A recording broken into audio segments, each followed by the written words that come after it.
Praise the Lord. பிரியமானவர்களே, உங்கள் யாவருக்கும் இயேசுவின் நாமத்தில் அன்பின் வாழ்த்துக்கள். இன்றைக்கு பார்க்க போகிற வசனம் ஏசாயா 32:18.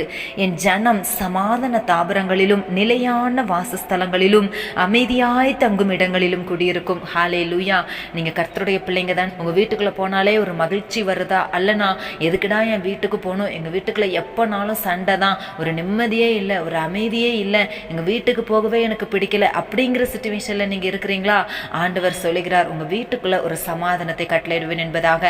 நீங்க சமாதான தாபரங்கள்ல, அமைதியான இடங்கள்ல, நிலையான வாசஸ்தலங்கள்ல குடியேறும்படி ஆண்டவர் உங்களுக்கு வாக்கு கொடுக்கிறார். நீங்க விசுவாசித்து ஜெபிக்கணும். ஆண்டவரே, எங்க வீட்டுக்குள்ள உங்க ஆசீர்வாதம் வரணும், எங்க வீட்டுக்குள்ள உங்க சமாதானத்தை கட்டளையிடுங்க, எங்க வீட்டுக்குள்ள உம்முடைய சித்தம் நிறைவேறணும், எங்க வீட்டை குட்டி பரலோகமாய் மாற்றுங்க, எங்க வீட்டுக்குள்ள ஒரு மனம் இருக்கணும், ஒரு அன்பு இருக்கணும், ஒரு ஐக்கியம் இருக்கணும், தேவனுடைய சமாதானத்தால் எங்கள் வீடு நிரம்பி இருக்கணும் என்று சொல்லி நீங்க விருப்பப்பட்டு வசனத்தின்படி விசுவாசத்தோடு ஜெபித்து பாருங்க.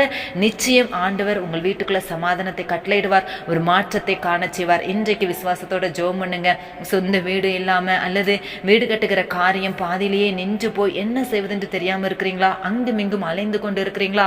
ஆண்டவர் உங்களுக்கு நிலையான வாசஸ்தலங்களில் குடியேற பண்ணுவார். ஆண்டவருடைய வசனத்தை பிடித்துக்கொண்டு விசுவாசத்தோடு ஜெபிக்கலாமா?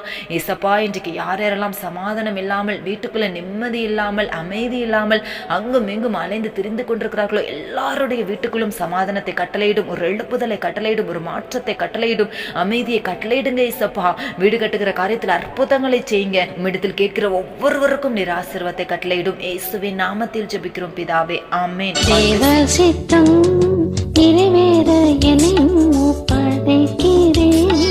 தேவ சத்தம் என் உள்ளம் பலமா